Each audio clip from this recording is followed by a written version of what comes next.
Hey guys, tonight we're rewinding to 15th century China, where Emperor Yongle is about to make history in the most extravagant way possible by building a literal palace for his pet giraffe. Picture this. You're standing in the middle of the Forbidden City, the air thick with incense and the low hum of court officials whispering. Suddenly, a creature taller than any building you've seen lumbers into view, long neck swaying, spots shimmering under the lantern light. The Emperor's newest obsession has arrived, and let me tell you, you wouldn't last 5 minutes in his court trying to explain why this isn't actually a mythical killin, but more on that later. So, before you get comfortable, take a moment to like the video and subscribe, but only if you genuinely enjoy what I do here. Drop a comment below telling me where you're watching from and what time it is. I love imagining you all curled up in different corners of the world, half asleep but still hooked on history's weirdest pet stories. Now, dim the lights maybe, turn on a fan for that soft background hum, and let's ease into tonight's journey together. The year is 1414, and Admiral Zheng He's treasure ships have just returned from their 4th voyage, not with gold or spices, but with something far more bizarre, a living, breathing giraffe from the Swahili coast. When it steps onto Chinese soil for the first time, the dock workers scream and drop their crates. This thing is taller than 2 men stacked on each other, with a tongue so long it could probably lick its own eyebrows if it tried, which, fun fact, giraffes actually do to clean their faces. Emperor Yongle, ever the drama king, had sent Zheng He on a mission to collect all wonders under heaven. But even he wasn't prepared for this. The giraffe, named Ling Ling by historians because, let's be real, no one wrote down its real name, was a PR stunt disguised as diplomacy. The Yongle Emperor was obsessed with proving his mandate of heaven, and what better way than parading a creature everyone mistook for a mythical killin, the Chinese unicorn symbolizing divine favor. Here's the kicker. The giraffe wasn't even supposed to be the main attraction. Zheng He's fleet had brought back zebras, ostriches, and a truckload of exotic spices, but Ling Ling stole the show. Court artists immediately started painting it with dragon-like flames coming out of its hooves to fit the killin narrative. Historians still debate whether Yongle genuinely believed it was magical or just rolled with it because, hey, free propaganda. Meanwhile, you're trying not to laugh, as the imperial vets panic. No one in Ming China had ever seen a giraffe, let alone cared for one. The first meal they offered? Bamboo. Spoiler, giraffes don't eat bamboo. Ling Ling looked at them like, wow, rude, and had to wait weeks before someone figured out Circasia leaves were the way to go, and that's just the beginning. Because next time we're talking about the Emperor's next brilliant idea, building a custom palace with ceilings so high Ling Ling wouldn't bonk its head. Spoiler, it still did. Your sandals crunch on crushed pearls as you follow the panicked whispers of court officials. Someone's just called an emergency meeting in the Hall of Supreme Harmony. The reason? That divine killin everyone was fawning over yesterday just took a leisurely pee for a solid 90 seconds straight, and now half the imperial astronomers think it's an omen about flooding seasons. The other half are too busy staring at the giraffe's prehensile tongue, which keeps snatching scrolls right out of scribes' hands like some kind of derailed calligraphy brush. Turns out keeping a 5-meter-tall African megafauna happy in 15th century Beijing requires adjustments. The first order of business, redesigning every single doorway in the Forbidden City. Workmen scurry like ants, knocking out lintels as Ling Ling casually decapitates yet another paper lantern with its horns. The Emperor's solution? Gold-leafed archways shaped like crescent moons. Because if you're going to bankrupt the Ministry of Works, you might as well make it Instagram-worthy. Then there's the food situation. Imagine explaining to a room of Confucian scholars that no, the sacred killin won't thrive on a diet of jade-infused dew. It needs 34 kilos of leaves daily, preferably from trees that don't even grow in China. The imperial gardeners resort to grafting acacia branches onto local mulberries, creating botanical abominations that haunt their dreams. Meanwhile, Ling Ling develops a taste for fermented lychees and starts headbutting wine cellars, a habit historians politely term seasonal exuberance. The real crisis hits during the Mid-Autumn Festival when Ling Ling mistakes the Emperor's new mechanical clock for a snack. As gears crunch between its molars, eunuchs debate whether this constitutes treason. Pro tip: never play tug-of-war with a giraffe over your timekeeping devices. You know that awkward moment when you try to teach your dog to shake hands, and it just stares at you like you've lost your mind? Multiply that by about 1,000, and you've got the Ming Dynasty's attempt to make Ling Ling perform the ceremonial kowtow. Picture this: 20 flustered protocol officers in crane-patterned robes, waving incense and scrolls at a giraffe that's currently more interested in licking the gilded ceiling beams. The problem? Traditional kowtows require touching one's forehead to the ground, a physical impossibility when your neck is longer than the emperor's patience. After weeks of failed training, including one ill-advised attempt with pulleys and silk ropes, the Grand Coordinator of Bestial Etiquette has a breakthrough. Maybe the giraffe could just bow its head slightly. The compromise? A new giraffe kowtow, where Ling Ling dips its neck exactly 15 degrees, a number derived from the emperor's lucky astrology charts. But here's the kicker. The moment this ritual gets codified, all visiting foreign ambassadors are suddenly required to mimic the giraffe's bow. Imagine the King of Siam's face when told his traditional prostration now resembles a confused flamingo. Court artists scrambled to update etiquette manuals, adding helpful diagrams like proper giraffe-style bowing, do not emulate the animals. Saliva drips. Meanwhile, Ling Ling develops a Pavlovian response to ceremonial gongs. Every time the brass rings, it galumphs into the throne room expecting treats, disrupting everything from tax hearings to treason trials. The Minister of Justice starts holding court sessions in a broom closet. You're fanning yourself with a palm leaf ledger in the sweltering Beijing summer of 1416, when the emperor drops his latest architectural bombshell, a full-scale ice replica of Ling Ling to be carved. By midnight, the imperial ice houses groan as workers haul out frozen blocks the size of coffins, harvested last winter from lakes 1,000 miles north, and smuggled into the capital under layers of straw and superstition. The sculptor's panic is palpable. No one in Ming China has ever seen, let alone carved, a giraffe-shaped ice sculpture. The lead artist keeps sneaking glances at the real Ling Ling, who's currently using its tongue to steal peaches from a terrified eunuch's fruit platter. By sundown, the sculpture looks less like a divine killin and more like a demented camel with neck arthritis. The emperor, ever the optimist, declares it abstract and orders 20 more for tomorrow's banquet. Here's where things get truly unhinged: the melting ceremony. As temperatures hit 38 degrees, officials are forced to kneel around the liquefying giraffe statue, pretending its watery collapse symbolizes heavenly benevolence. The real Ling Ling watches from its marble pavilion, chewing acacia leaves with what can only be described as herbivorous schadenfreude. But the pièce de résistance, the emperor's new decree that all summer beverages must be served in giraffe-shaped cups. Porcelain workshops work overtime producing vessels with absurdly elongated necks, resulting in so many toppled wine spills that the Minister of Revenue starts budgeting for extra floor-cleaning eunuchs.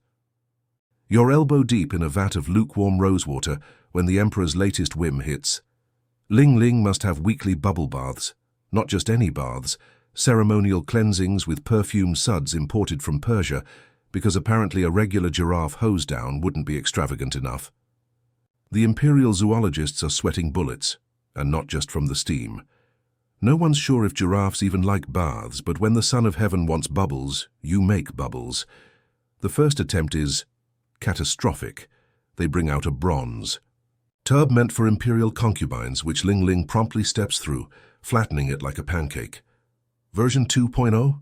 Her repurposed rice paddling pool with 20 eunuchs armed with gourd ladles. The giraffe tolerates this about as well as you'd expect, which is to say, it starts sneezing soap foam all over the calligrapher's precious scrolls. Here's the twist no one saw coming. When sunlight hits the floating soap bubbles just right, they shimmer with rainbow hues. The Empress Dowager gasps and declares them dragon's breath, sparking a capital-wide obsession. Overnight, every noble family demands bubble-blowing servants. Street vendors hawk Keelan foam elixirs, just donkey fat and dye. The key to Silk trade plummets because who needs expensive fabrics when you can just wear rainbows? Meanwhile, Ling Ling develops a vendetta against the bathmaster's hat. Every wash day becomes a slapstick chase, the giraffe's neck weaving like a deranged crane game, the poor eunuch dodging behind pillars. Historians later find scrolls with frantic margin notes. Day 47. Why does it hate my hat? It's just hemp. The bubble craze collapses, literally, when summer rains turn the palace courtyards into a slippery death trap. But the damage is done. Next week's state banquet features jellied consommé served in blown glass giraffe flutes. You're squinting at star charts with the imperial astronomer when the emperor drops his latest cosmic demand: I want Ling Ling immortalized in the heavens by next week. The poor astronomer nearly swallows his jade ruler. Reconfiguring. The cosmos isn't exactly a quick errand, but try explaining that to a man who thinks his pet can become a constellation like it's just adding another doodle to the imperial scrapbook. So begins the great celestial giraffe debacle of 1417. The astronomers huddle for days, desperately rearranging existing stars into something vaguely neck-like. Their first attempt? Turning the Big Dipper into the Big Giraffe by adding a long tail of misfit stars. Problem is, now farmers can't navigate planting seasons because their ancestors never taught them to look for the hoof of the heavenly Killin. The emperor isn't satisfied. He wants Ling Ling's constellation to sparkle, so the court, alchemists are ordered to grind up pearls for stardust to throw into the night sky. Spoiler, it just makes the imperial astronomers sneeze. Meanwhile, the real Ling Ling keeps photobombing the observations by sticking its head over the courtyard walls at inopportune moments, knocking over expensive armillary spheres with its ears. Here's the kicker. The new giraffe star becomes astrologically problematic when court ladies refuse to marry under its unlucky long-necked influence. The Ministry of Rights has to issue a decree stating the constellation is definitely auspicious pinky promise. You're holding your ink brush mid-stroke when it happens. Ling Ling sneezes directly onto a freshly inked tribute scroll for the Korean embassy. The resulting splatter looks like a drunken crane tried to do cartwheels through a mud puddle. But here's the twist. The emperor declares it art. Within hours, court calligraphers are deliberately provoking the giraffe with feather dusters, hoping for that perfect, divine snot technique. The resulting style, dubbed Killin Mist, sweeps through the literati circles like wildfire. Suddenly, scholars are abandoning decades of disciplined brushwork to chase the ultimate creative high, getting a 500-pound herbivore to sneeze on their rice paper. The Koreans are not amused. Their meticulous envoys watch in horror as Ming officials present their masterpieces. Ink blots with titles like Eternal Grace of the Giraffe's Sternutation. That's fancy talk for sneeze. One particularly bold diplomat mutters about barbaric art forms, which leads to 3 weeks of tense negotiations and the accidental creation of the world's first abstract art apology letter. Meanwhile, Ling Ling becomes the ultimate art critic. It develops a habit of eating only the most aesthetically pleasing scrolls, or at least the ones coated in honey by desperate artists. The imperial archives start smelling like a bizarre fusion of ink and acacia leaves, with archivists fishing out half-chewed poetry from the giraffe's pen. You're knee-deep in wet cement when the emperor spots it. Ling Ling's latest masterpiece. A perfectly preserved hoofprint in the freshly laid courtyard tiles. Most rulers would call this vandalism. Yongle? He declares it sacred geometry. Bai Mai. Noon masons are frantically recasting every walkway in the Forbidden City to feature authentic giraffe tracks. The problem? Ling Ling refuses to cooperate. It develops an artistic temperament, stepping only where it shouldn't. Delicate mosaic peonies, freshly painted corridors, the Grand Secretary's favorite inkstone. The imperial architects resort to bribery, lining paths with candied hawthorns like some bizarre breadcrumb trail. Here's where it gets absurd. The Ling Ling step becomes a mandatory feature in all new buildings. Moon gates are redesigned with giraffe neck curves. Roof tiles get glazed in spotted patterns. The Minister of Works nearly has a breakdown when the emperor demands a pagoda with actual giraffe leg proportions. resulting in a lanky tower that sways alarmingly in the wind. The trend peaks, or collapses, during the Dragon Boat Festival, when a visiting Mongolian warlord mistakes the hoofprint paths for some kind of military obstacle course. His attempt to follow the sacred trail ends with him hip-deep in a koi pond, swearing in 3 languages. Meanwhile, the real Ling Ling starts using its architectural fame to demand snacks, planting its hooves dramatically on any surface, until someone produces lychees. Courtiers develop a 6th sense for when the giraffe is about to pull its artist's tantrum routine. You're elbow deep in a pile of molted giraffe fur when the emperor has his latest revelation. These golden brown tufts aren't just biological debris, they're heavenly threads. Within hours, the imperial tailors are under orders to spin Ling Ling's shed coat into Qilin silk, despite the fact that giraffe hair has the texture of overcooked noodles and the tensile strength of cobwebs. The resulting fabric is controversial. The first robe, presented to the empress, looks like a haystack, attacked by deranged silkworms, itches like one too. But when the emperor declares wearing giraffe hair the ultimate loyalty test, suddenly every official is scratching their necks raw in spotted vestments. The black market explodes with counterfeit fur, dyed yak wool passed off as premium. Kaolin undercoat. Here's the twist. Ling Ling hates the grooming process. The imperial barbers, promoted from the human hairdressing corps, have to get creative, bribing the beast with fermented fruit while sneaking in with silver shears. One particularly bold eunuch attempts to style the giraffe's ossicones with jeweled caps, resulting in the first recorded instance of a Ming dynasty official being flicked into a rosebush by an annoyed megafauna. Meanwhile, the real fashion disaster hits when monsoon season arrives. Humidity transforms the giraffe fiber robes into sagging, smelly messes.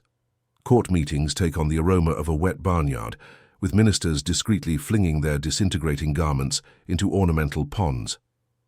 You're holding your nose in the imperial gardens when the unthinkable happens. The emperor picks up a freshly deposited Ling Ling treasure with his bare hands and declares it the phoenix fertilizer. Turns out giraffe dung is apparently the horticultural equivalent of gold dust, and suddenly every aristocrat wants a steaming pile delivered to their peony beds immediately. The imperial groundskeepers, once dignified caretakers of bonsai and orchids, are now promoted to dung masters, tasked with following Ling Ling around with gilded wheelbarrows. The giraffe, ever the diva, develops a habit of only producing directly on top of rare medicinal herbs, forcing herbalists to play a daily game of fecal treasure hunt. Here's where it gets ridiculous. The emperor insists the droppings be sorted by quality.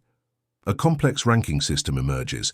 Morning deposits are superior yang, afternoon ones balanced yin, and anything after the giraffe eats fermented fruit gets labeled for military use only. The Minister of Agriculture nearly resigns when ordered to create a dung map tracking Ling Ling's every bathroom break across the palace grounds. The black market goes wild. Eunuchs sell counterfeit Qilin droppings, really just camel dung rolled in glitter, to desperate merchants. One ambitious gardener tries to breed his own mini Ling Ling by feeding a donkey nothing but acacia leaves. The resulting gastrointestinal disaster gets recorded in palace annals as the night of 1,000 firecrackers. Meanwhile, the real Ling Ling starts holding its waist hostage until given honey cakes, turning defecation into a high-stakes negotiation. The emperor's prized chrysanthemums have never looked better, but at what cost? You're in the middle of a solemn court musical performance when it happens. Ling Ling yawns. Not just any yawn, but a deep, resonant brap that echoes through the marble halls like a foghorn made of velvet. The imperial musicians freeze. The emperor's eyes light up. And just like that, classical Chinese music is about to be turned upside down. The court composers scramble to transcribe the sound, arguing over whether it's a new note or some kind of divine wind instrument. After 3 sleepless nights and several strategic placements of hay near the musicians' pavilion, they emerge with the giraffe scale, a radical departure from the traditional 5-note system that includes 2 floating tones, only audible to those with enlightened ears, read people who stand very close to Ling Ling when it's sleepy. Here's where it gets chaotic. The emperor decrees all future performances must incorporate the giraffe's natural harmonies. Musicians are forced to time their compositions around Ling Ling's nap schedule. The grand zithers get modified with extra long strings to mimic the creature's vocal range. A particularly unfortunate flutist gets assigned full-time yawn catcher duty, following the giraffe with parchment and ink to document every drowsy murmur. The conservative music masters revolt. They argue that no respectable dynasty has ever tuned their instruments to an animal's bodily functions. But when the emperor renames the imperial orchestra to the Celestial Giraffe Ensemble and orders new uniforms with spotted silk, resistance crumbles faster than a cookie in Ling Ling's feed bag. Meanwhile, the real Ling Ling starts hamming it up, producing increasingly dramatic yawns whenever it spots musicians approaching. Historians later uncover scrolls with frustrated marginalia. Day 89, false alarm, just chewing, my career is a joke. You're watching the Empress's morning makeup ritual when disaster strikes. Her new Ling Ling lashes, made from actual giraffe eyelash hairs woven with gold thread, are so heavy they peel off mid-ceremony and land directly in the Emperor's tea. This, my friends, is peak Ming Dynasty beauty culture gone wrong. It all started innocently enough. Some observant court lady noticed how Ling Ling's lashes, those luxurious kilometer-long black fringes, fluttered dramatically every time it blinked. Next thing you know, every woman in the Forbidden City is demanding giraffe-grade eyelashes. The problem? Actual giraffe lashes are A, limited in supply, and B, attached to a very much living, moody herbivore that doesn't appreciate beauty enthusiasts with scissors. Enter the counterfeiters. Eunuchs start selling Qilin lash extensions made from horsehair dyed with squid ink. The beauty standard escalates to absurdity. Women are wearing lashes so long they can literally fan themselves by blinking. The Minister of Rights has to issue an edict banning eyelash-related injuries after 3 concubines get tangled in their own fringe during a poetry recital. Here's the twist. Ling Ling becomes weirdly fascinated by the lash craze. It starts batting its own enormous lashes at treat-bearing courtiers, like some prehistoric flirt. The imperial tailors have to design special back-scratching poles with feather dusters because the giraffe now expects regular eyelash pampering sessions. Meanwhile, the real crisis hits when summer monsoons arrive.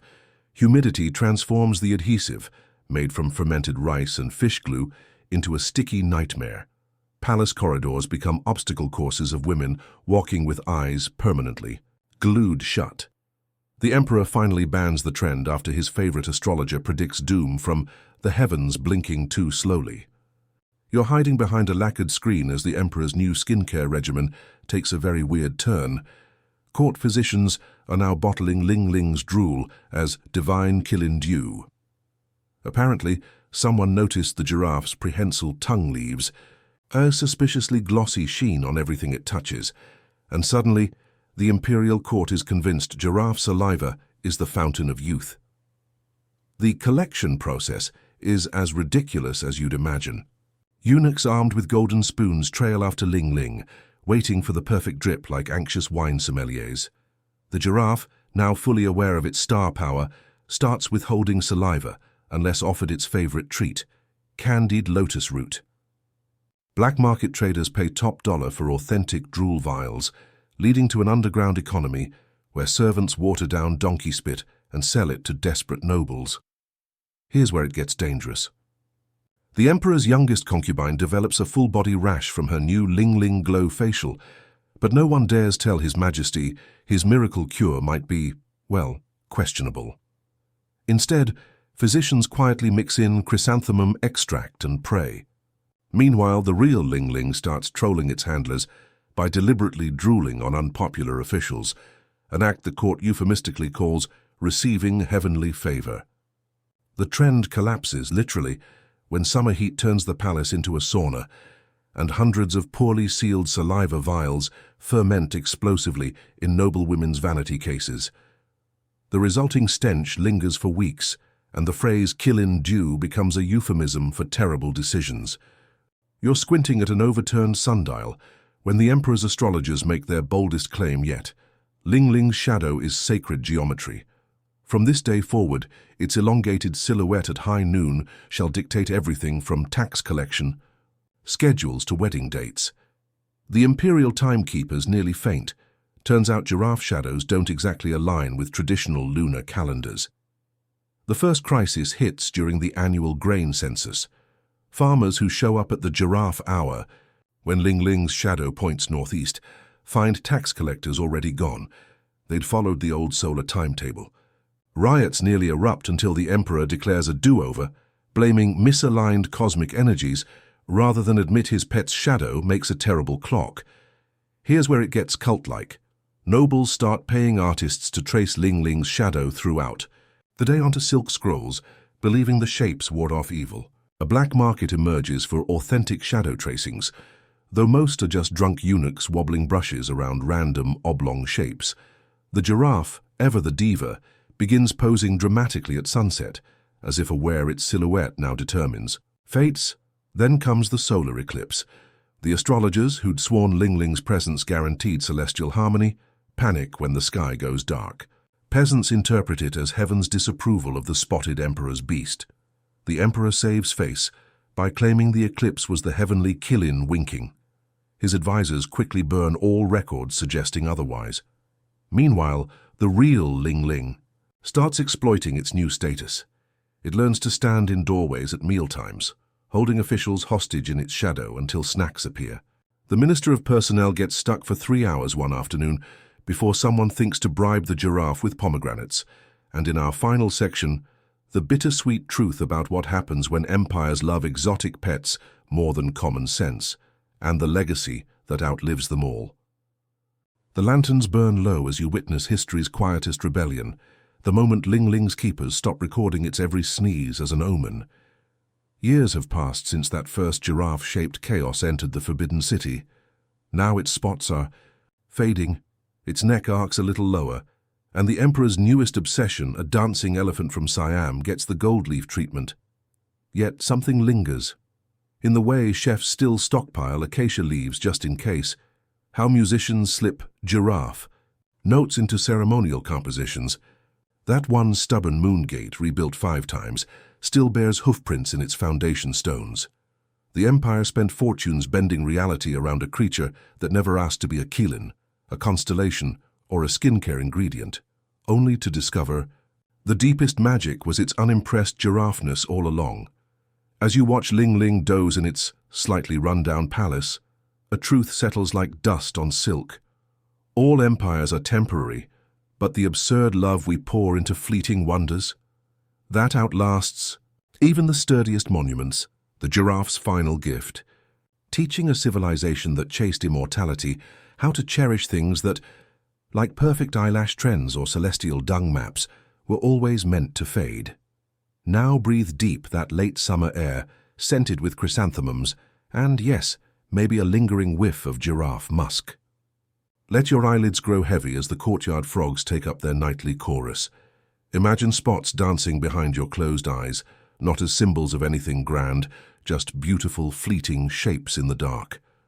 The story ends as all good tales do, with you drifting off forever part of the legend, while somewhere beyond these walls a new strange delight is surely waking.